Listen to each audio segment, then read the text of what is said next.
rebuttals for rebuttals, but anybody else? I Okay. don't have a rebuttal, but I have a comment. I think Joe hit the nail on the head when he said that if there was a lot of money, there'd be a lot of people volunteering. There's one committee in town, the Hillview Commission, which makes money, the town golf course, and we always have a long list of people wanting to get on the commission.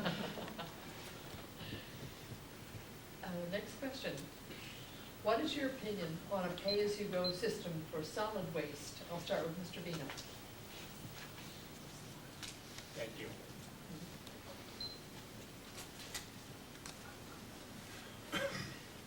What I would like to see as far as the trash removal, solid waste, whatever we want to call it, I would definitely like to see all of that back into the tax rate.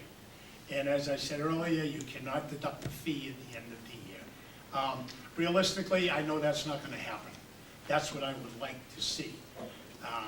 This is the problem when you do something like the Board of Selectmen did approximately, I'm going to say 6 years ago, 5 years ago maybe, when we implemented that fee of the $180. It's very hard to turn that around. And by the way, I voted against that. I was not in favor of that $180 fee. As far as the sticker, are we talking the sticker program? If we're talking a sticker program, to go to that now, the last figures, and I can't be held to these precisely, I think it was somewhere between $3 and $6 a sticker. That would just, I mean, I don't think that would fly either. I really don't think that the people would like that either. The system we have now, as I said, I did not vote for it. I know we're going to be having other proposals come to us in June. Mr. Hanlon did mention that last night. But at the cost of $3 to $6 a sticker, I could not support that. Mr. Dorsey. The $180 trash fee sticker for a single person who puts out 1 barrel of trash is the most regressive tax I've ever seen. People put out 6 bags, it's not a bad deal. But $180 for 1 bag of trash is crazy. The other thing is, why can't it go on the tax rate? It's a tax. Let's put it on the tax rate.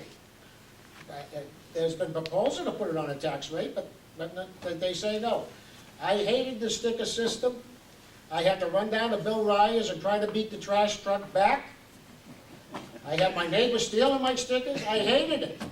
But now, Mr. Vino said $3 or $4. Someone told me $2. Well, if it's $2 and you're a single person and you put out a 1 bag of trash, that's $104. That's less than $180, and that's what they're paying now. Mr. Mosseri. Well, this is an interesting subject that has different people looking at it from different viewpoints. Certainly, the fixed fee is not fair to a large number of members of the community. Person, as Mr. Dorsey said, putting out 1 barrel a week versus the family that lives next door that's putting out 5 or 6 barrels a week. But you got to look at the other side of it too. And one is the objective of forcing the recycling and to assure that we don't end up with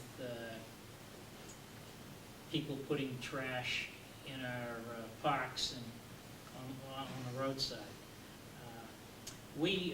There is a recycling committee, and there will be a meeting in June with some new recommendations. And one of the thoughts that is being bandied about right now is that of a hybrid system, which would permit a combination of a fixed and a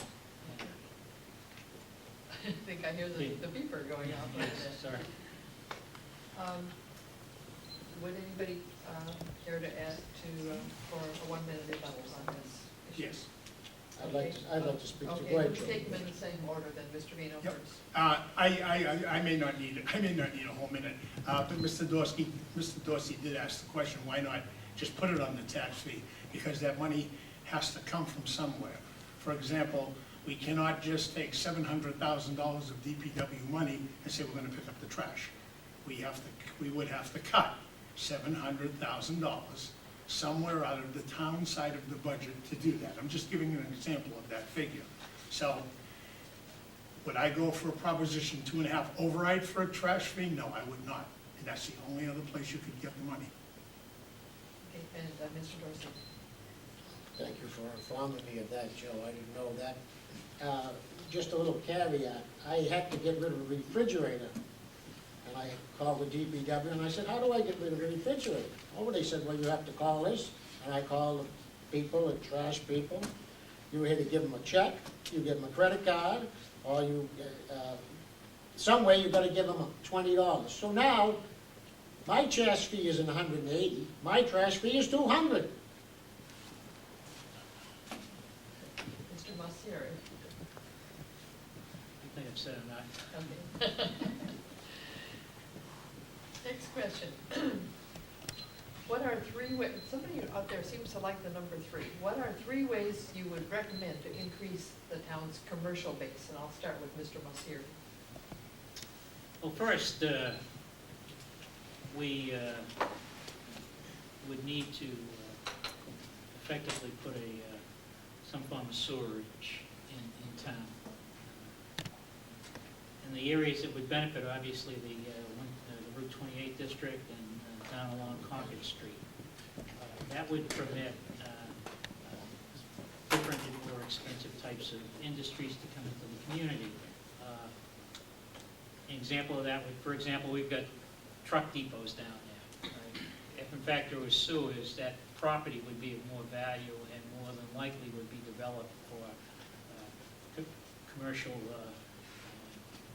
enterprises that would provide more tax revenue to the community. The second is, and I think Mr. Pierce mentioned that this evening, and that is, we voted to do the accelerated permitting for the commercial portion of the ferry property. And that is the second area where we need to find some companies that are willing to become citizens of North Reading and get that property developed. And thirdly, I think the board has done this and has stuck to it, and that is to maintain a uniform tax rate, so that we're not taxing our commercial properties out of the community, not driving them out of the community.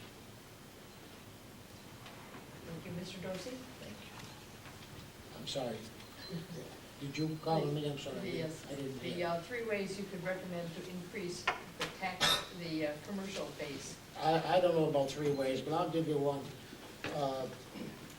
Mr. Antonucci is trying to build a Walgreens out there. And he is running into all kinds of regulations, and I know they're trying to clean up Route 28, and believe me, it needs to be cleaned up. But I think they're saying, well, they need some type of different facade on Walgreens, a colonial thing. Well, I've been all parts of the country, and Walgreens is Walgreens is Walgreens. Let the man build Walgreens. But for some reason, someone is telling him that he can't do it. Now, if he loses Walgreens, a lot of commercial base is going to be lost. He's going to be lost, and the senior citizens are going to be lost. Mr. Vino? Thank you. It's going to be easy for me, I agree with Bob. No, I really do. Bob has mentioned, the 3 things I had written down. And I do feel very strongly about that 50-50 tax split, because that is one of the biggest attractions that we have in this town to bring business in this town. Back when there was a building going down on Concord Street, we got the building and Wilmington got the parking lot. And that's because Wilmington is a 60-40 and we are a 50-50.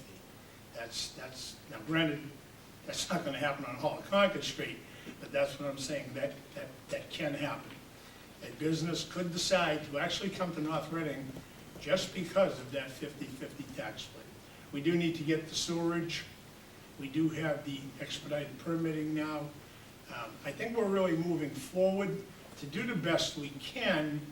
One of the biggest components is that storage. You will see, I believe, a major change in Concord Street when we get that sorted. There may be some changes on Main Street, but I don't think it's gonna be anything like the changes you will see on Concord Street. I don't know for a fact, but I have heard that there's people just waiting to put in office on that land where those trucking terminals are on Concord Street. That is a big thing. And one of the biggest, again, as I say, is that 50-50 tax split. That really draws businesses to the town. Thank you. Would anyone? Yes, Yeah, I'd like to say something about the 50-50 tax split, which I agree with Bob and Joe on. And I had heard, I believe it was Mr. Calaby, when he was on the board, was asking that maybe we could have a split between a commercial and a residential.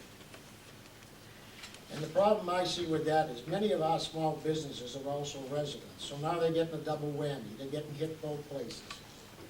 The other thing is, any fundraisers, our businesses contribute. You see the Redemption Center, you see Pat Lee, they all contribute something. So, you know, that's, you can call it what it is, but it's a tax also that they're contributing. Mr. Ted Neals, the water man, the Monadnock Water, we park the fire truck up in his building when we have an emergency. So I am for the 50-50 tax split. Okay,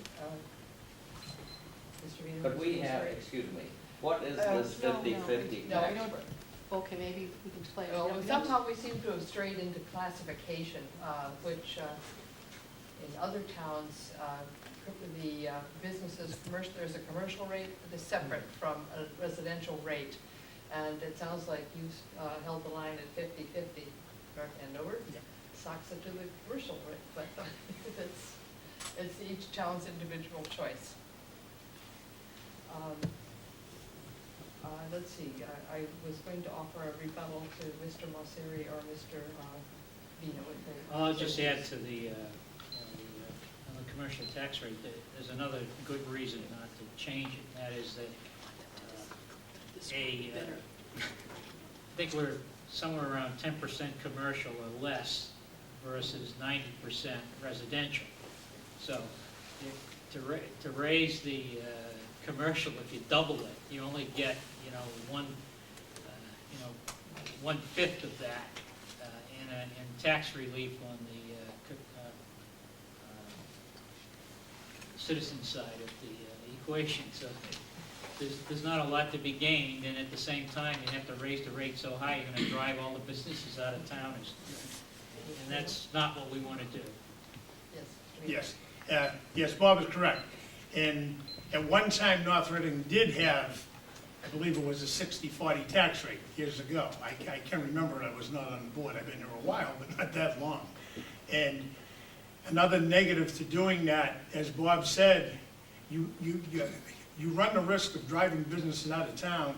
Then when you have to go back to the 50-50, the residents of the town actually take a double hit, because they have to take the normal hit and then that other 20% hit that they weren't paying.